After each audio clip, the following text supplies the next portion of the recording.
एक बार की बात है, एक पहाड़ पर एक कुटिया थी और उस कुटिया पर एक गुरु और उसका शिष्य रहा करते थे।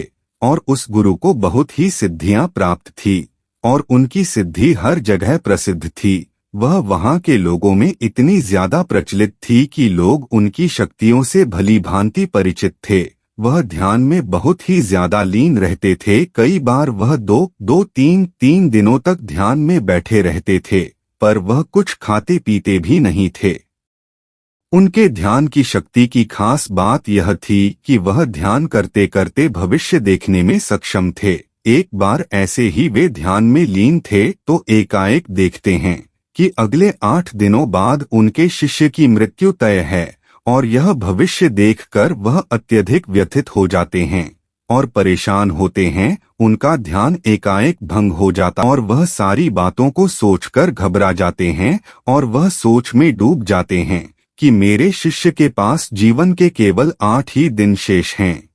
इसके बाद गुरु अपने शिष्य के पास जाते हैं और उसे कहते हैं कि मैं सोच रहा हूं कि तुम अगले 8 दिनों के लिए अपने परिवार के पास उनके गांव में मिलने के लिए चले जाओ। यह बातें सुनकर उनका शिष्य बहुत ज्यादा खुश हो जाता है और वह अपने गुरु को कहता है कि गुरुजी, सच में मुझे भी बहुत दिनों से अपने परिवार वालों की याद आ रही थी। मैं भी सोच रहा था कि मैं भी अपने परिवार वालों के पास जाकर मिल लेता हूँ। और वह अपने गुरु से आज्ञा लेते हुए पहाड़ी से नीचे की ओर चलना शुरू कर देता है।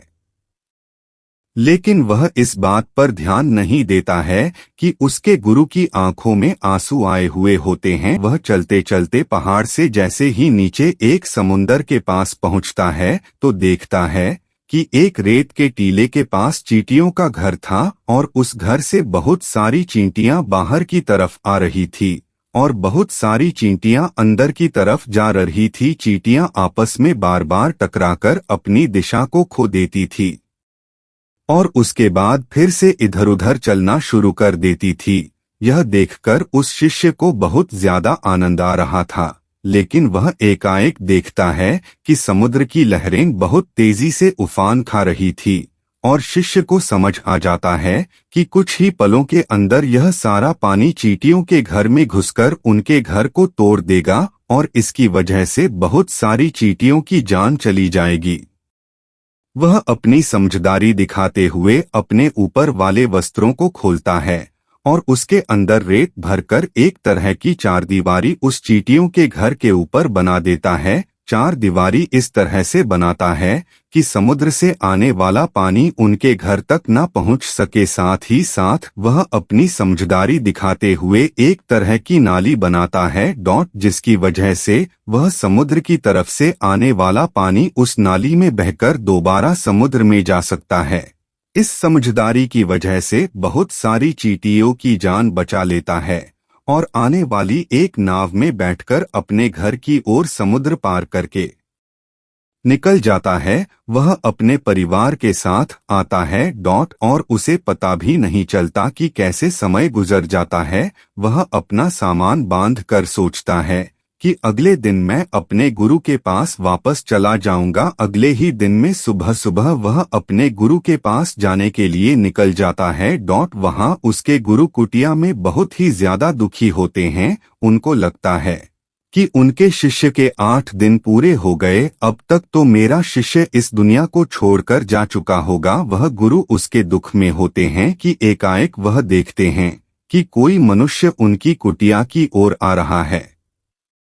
वह जब ढंग से देखते हैं तो उनको पता चलता है कि यह तो उन्हीं का शिष्य है जो उनकी ओर चला आ रहा है। वह दौड़कर एकाएक अपने शिष्य के गले लग जाते हैं और अपने शिष्य का हालचाल पूछते हैं और शिष्य यह देखकर चौंक जाता है। गुरु को समझ नहीं आता है कि कैसे उनका देखा हुआ भविष्य गलत हो गया। वह अपने शिष्य से पूछते हैं कि बेटा, तुमने इन 8 दिनों में क्या क्या किया। शिष्य अपने परिवार के साथ बिताए हुए सारे पलों के बारे में बता देता है, लेकिन उसके गुरु को ऐसा कुछ भी इन 8 दिनों में खास नहीं लगा। फिर शिष्य कहता है कि मैं आपको एक बात बताना भूल गया। जब इस पहाड़ी से मैं नीचे समुद्र की ओर गया था तब मैंने ऐसे ही एक चींटियों की जान बचाई थी। उसके बाद गुरु समझ जाते हैं कि उसके कर्मों की वजह से ही वह शिष्य बच पाया था।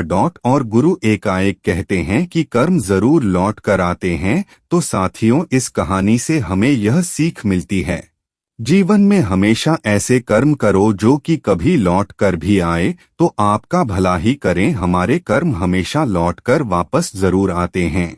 दोस्तों, अगर आपको यह कहानी पसंद आए तो लाइक और शेयर जरूर करें, और ऐसी ही और कहानियां सुनने के लिए चैनल को सब्सक्राइब जरूर करें। धन्यवाद।